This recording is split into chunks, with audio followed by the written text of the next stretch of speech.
Good morning, students. Today we will be discussing the first paper of BSc Part First, that is lower invertebrates, and in this we will discuss about the general characters of invertebrates and various other aspects covering the invertebrates.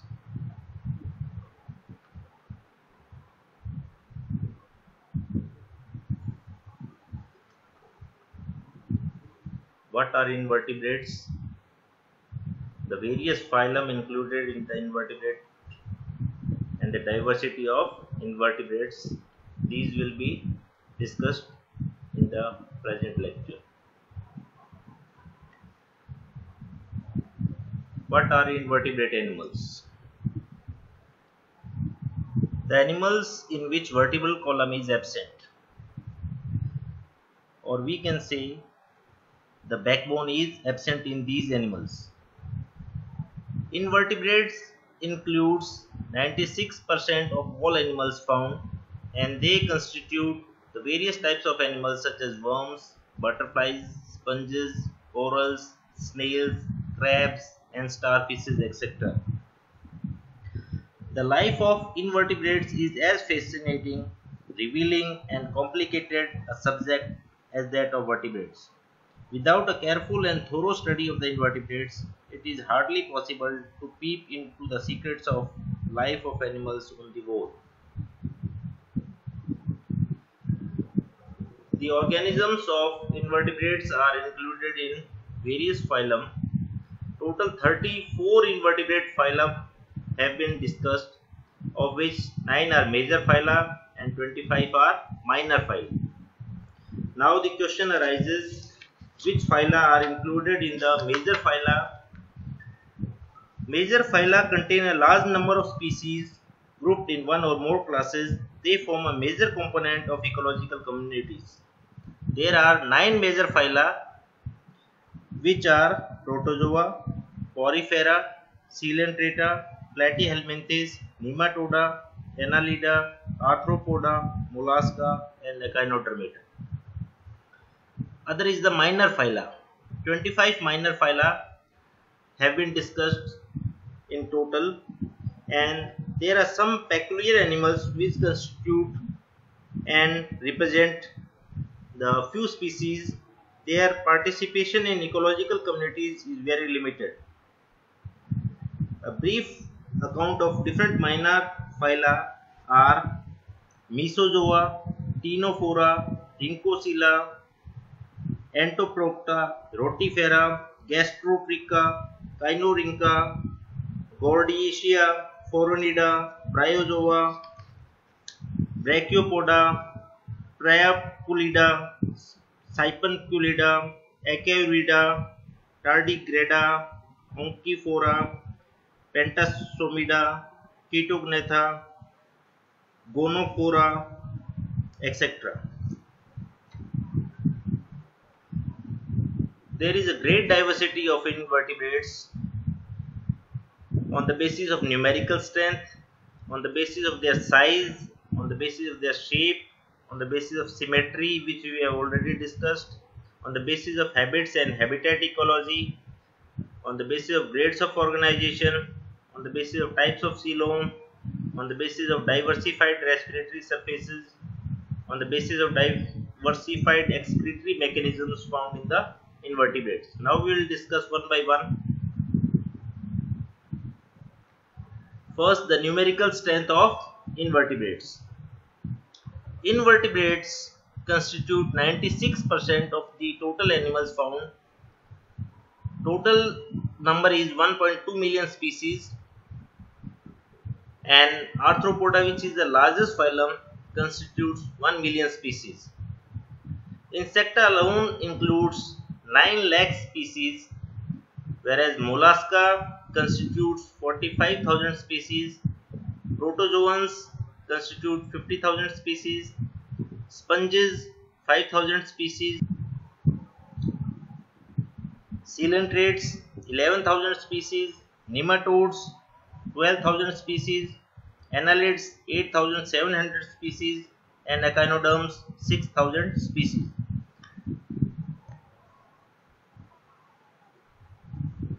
On the basis of size of invertebrates, we found a great diversity. They are ranging in size from microscopic to large size animals. On the lowest extremity, Plasmodium, which is a malarial parasite, is the smallest, and it occupies nearly 1/5 of a human red blood corpuscle in size. At the uppermost extremity, giant squid Architeuthis is the best example, and it is found in the North Atlantic, and its size has been reported to 16.5 meters, including the tentacles. Shape of invertebrates. Nearly all shapes are included or shown by the invertebrate animals.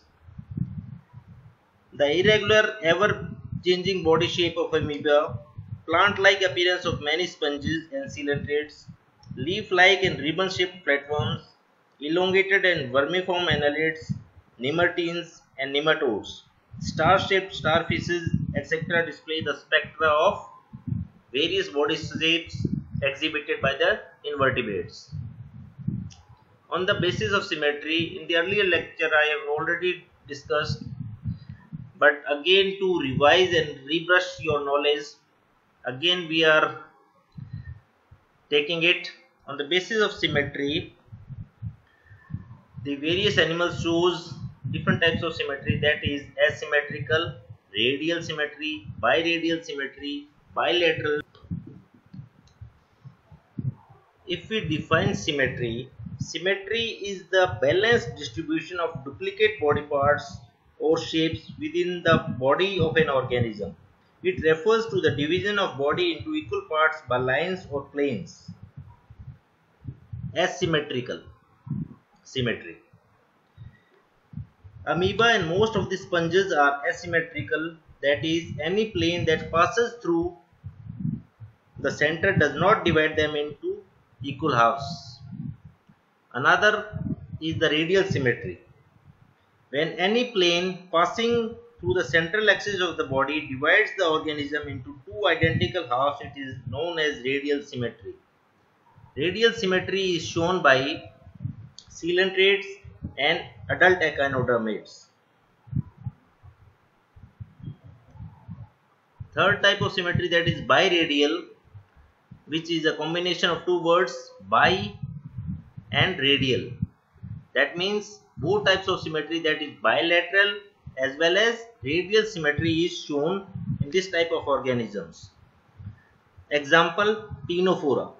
The body components are arranged with the similar parts on either side of a central axis, and each of the four sides of the body is identical to the opposite side but different from the adjacent side. This may represent a stage in the evolution of bilateral symmetry from radial symmetry. Another is the bilateral symmetry. When the body can be divided vertically into identical right and left halves in only one plane, that is the sagittal plane, it is known as bilateral symmetry. This type of symmetry is shown by the earthworm. Echinodermids exhibit bilateral symmetry in the larval stage. Another is the spherical symmetry. Spherical symmetry occurs in an organism if it can be cut into two identical halves by any cut that runs through its center. Example, volvox, actinosphaerium, etc. Next we will discuss invertebrates on the basis of habits and habitat ecology.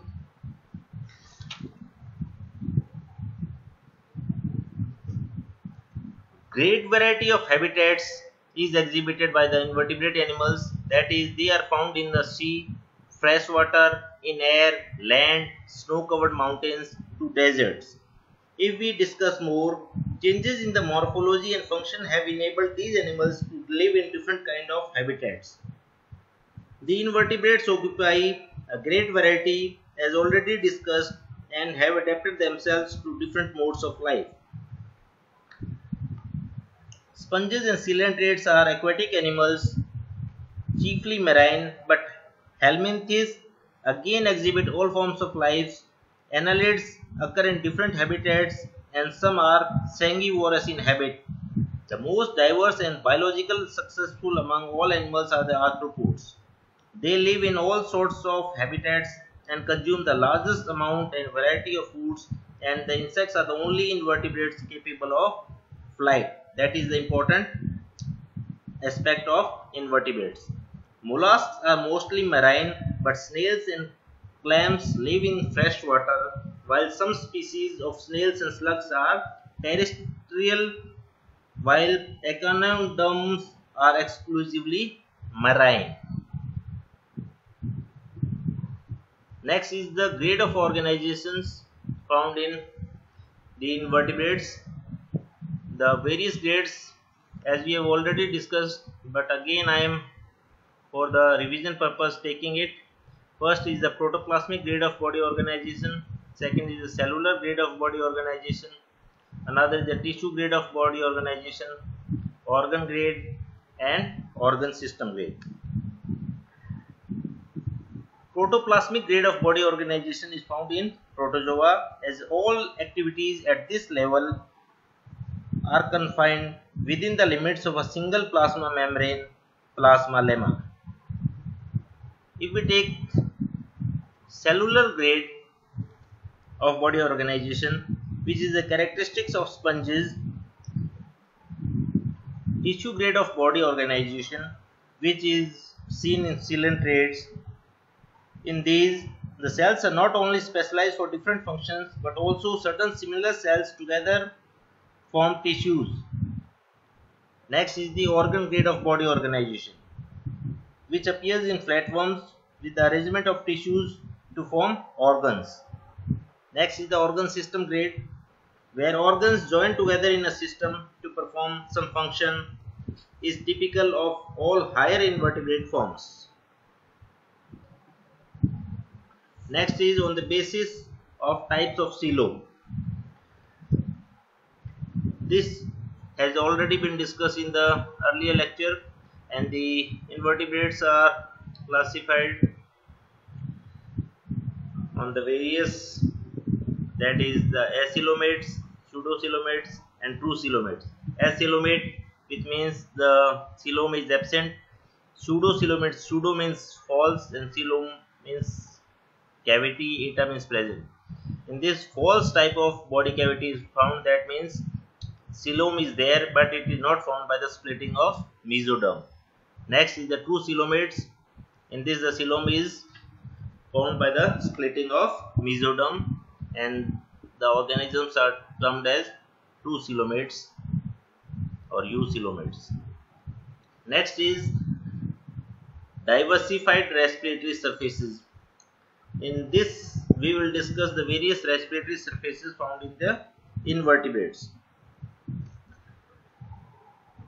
that is skin, gills, dermal branchiae and tube feet, tracheal system, respiratory trees.